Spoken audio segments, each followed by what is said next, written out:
Bonjour et bienvenue sur la chaîne En Équilibre.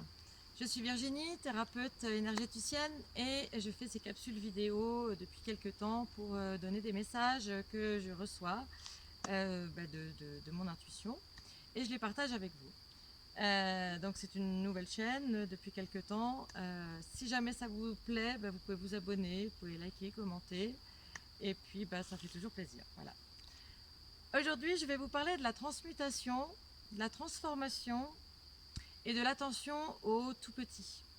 Aux tout petits, je ne parle pas des enfants, encore que c'est un sujet très intéressant. Je parle du microcosme. Vous vous souvenez peut-être de ce film Microcosmos où on voyait cette coccinelle en gros plan qui était ébranlée par une goutte de pluie qui tombait sur une feuille et qui faisait un bond extraordinaire. En fait, j'ai la sensation qu'aujourd'hui, on est un petit peu tous comme cette coccinelle. C'est-à-dire qu'on est très chahuté par les énergies, on est très chahuté par des transformations intérieures, on est très chahuté par la situation dans laquelle on est au niveau mondial, au niveau même local, j'entends, puisque tout est lié et tout est en interaction. Et donc, pourquoi prêter attention à cet infiniment petit? Parce que si on arrive à prêter attention à l'infiniment petit autour de nous, ça va nous permettre d'être dans le moment présent.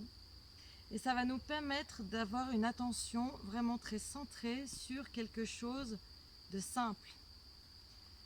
Pour pouvoir supporter la complexité dans laquelle on baigne et pour pouvoir se raccrocher à quelque chose de stable, c'est important de regarder à la loupe l'infiniment petit. Parce que l'infiniment petit, c'est un reflet de l'infiniment grand, macrocosme, microcosme. Ça, c'est un principe très ancien des alchimistes aussi. Donc, alchimiste, ça me permet de vous faire la transition vers la transmutation. Donc, de l'infiniment petit, on peut avoir des enseignements pour l'ordonnancement de l'infiniment grand et réciproquement. Et l'alchimie, c'est quoi? C'est ni plus ni moins que transmuter une matière à charge, on va dire, négative, quelque chose qui nous gêne, qui nous dérange. Ça peut être une émotion de type colère, tristesse, frustration. Eh bien, l'idée, c'est de transmuter grâce à cette matière-là, la transmuter en quelque chose qui nous fait du bien, qui fait du bien à la collectivité. Et ce processus de transmutation, l'outil, c'est l'observation justement de l'infiniment petit. C'est-à-dire que si vous partez de chez vous avec plein de soucis dans la tête, vous savez plus trop à quel saint vous vouer, quoi croire, vous êtes dans une espèce comme ça de mais à quoi bon tout ça? Je sais pas du tout dans quoi je vais, où je vais, ce que je fais aujourd'hui. Eh bien, vous regardez quelque chose d'infiniment petit comme une chenille, un papillon ou une fourmi. Les fourmis, c'est juste incroyable. Les romans de Bernard Werber qui parlent des fourmis sont vraiment passionnants. Eh bien, il y a des modes d'organisation dans ces sociétés-là, d'insectes, qui nous montrent aussi que l'infiniment petit a une énorme importance, tout autant que l'infiniment grand.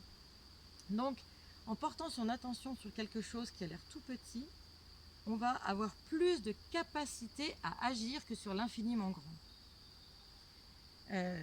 Si on demande à une Miss France quelconque, alors j'ai rien contre les Miss France, surtout pas de jugement, mais si on demande à une Miss France et puis qu'elle répond moi je voudrais qu'il n'y ait plus d'enfants qui meurent de faim dans le monde, tout le monde va se foutre un peu d'elle parce qu'on va dire ma cocotte t'es pas rendue. Mais c'est une noble intention. Par contre c'est vrai que ça peut décourager parce que comment on commence, c'est un petit peu compliqué. Si par contre on s'évertue à se dire tiens je vais pouvoir agir sur quelque chose de petit, de local à côté de moi, et qu'on voit qu'on peut agir dessus, là, ça va nous redonner de la confiance, ça va nous redonner vraiment de l'élan pour se sentir en capacité d'agir et donc de retrouver des repères et de retrouver un cap, une direction qu'on pensait avoir perdue. Donc voilà, c'était ça que j'avais envie de vous partager aujourd'hui pour vous aider peut-être à traverser cette période très chahutante où il y a des énergies qui nous secouent. Il y a Mars qui va arriver en poisson gouverné par Neptune. Donc au niveau des émotions, voilà, là on est dans le Gémeaux, on peut essayer plein de trucs. Bientôt on va avoir cette énergie martienne qui va rentrer en interaction forte avec Neptune. Donc ça risque de balancer un peu et si on veut pouvoir être comme le roseau et être flexible, ça va être important de garder cette capacité à transmuter tout ce qu'on a comme difficulté à partir de l'observation de quelque chose de petit, de concret sur lequel on peut agir vraiment, c'est là que ça va nous donner la bouffée d'air dont on a besoin pour continuer à avancer. Voilà, je crois que je vous ai dit tout ce que j'avais à vous dire. Merci beaucoup et à une prochaine fois.